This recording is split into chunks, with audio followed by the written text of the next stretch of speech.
ക്ലാസ്സിലെ എല്ലാ കുട്ടികൾക്കും അധ്യാപിക ഓരോ ബലൂൺ വീതം നൽകി. ഓരോ ബലൂൺ. എന്നിട്ട് ബലൂൺ നന്നായി വീർപ്പിച്ച് അതിന്മേൽ സ്വന്തം പേരെഴുതാൻ ആവശ്യപ്പെട്ടു. എല്ലാവരും ഇത് ചെയ്തപ്പോ ബലൂണുകൾ മുഴുവൻ കൂട്ടിക്കലർത്തി ക്ലാസ് മുറിക്കുള്ളിൽ നിരത്തി. അതിനുശേഷം ഒരു മത്സരം പ്രഖ്യാപിച്ചു. 5 മിനിറ്റിനുള്ളിൽ സ്വന്തം പേരെഴുതിയ ബലൂൺ കണ്ടുപിടിക്കുന്നവർക്ക് സമ്മാനം. കുട്ടികൾ ആവേശത്തോടെ മത്സരത്തിൽ പങ്കെടുത്തു. അവർ ബലൂണുകൾ വലിച്ചുവാരിയും പരസ്പരം തട്ടിമാറ്റിയും സ്വന്തം ബലൂണിനായി തിരച്ചിൽ നടത്തി. ക്ലാസ് മുറിയിൽ ആകെ ബഹളമായി. പക്ഷെ 5 മിനിറ്റ് കഴിഞ്ഞിട്ടും ഒരാൾക്ക് പോലും സ്വന്തം ബലൂൺ കണ്ടെത്താൻ കഴിഞ്ഞില്ല. എല്ലാവരും നിരാശരായി നിന്നു.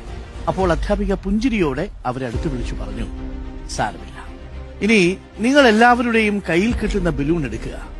അതിൽ ആരുടെ പേരാണോ ഉള്ളത് അത് ആ കൂട്ടുകാരന് കൊടുക്കുക. അങ്ങനെ വെറും 2 മിനിറ്റിനുള്ളിൽ എല്ലാവരുടെയും കൈകളിൽ സ്വന്തം ബലൂൺ എത്തിച്ചേർന്നു. എല്ലാവരുടെയും മുഖത്ത് ചിരി വിരിഞ്ഞു. നമ്മൾ എപ്പോഴും തേടുന്ന സന്തോഷം ഈ ബലൂണുകളെ പോലെയാണ്.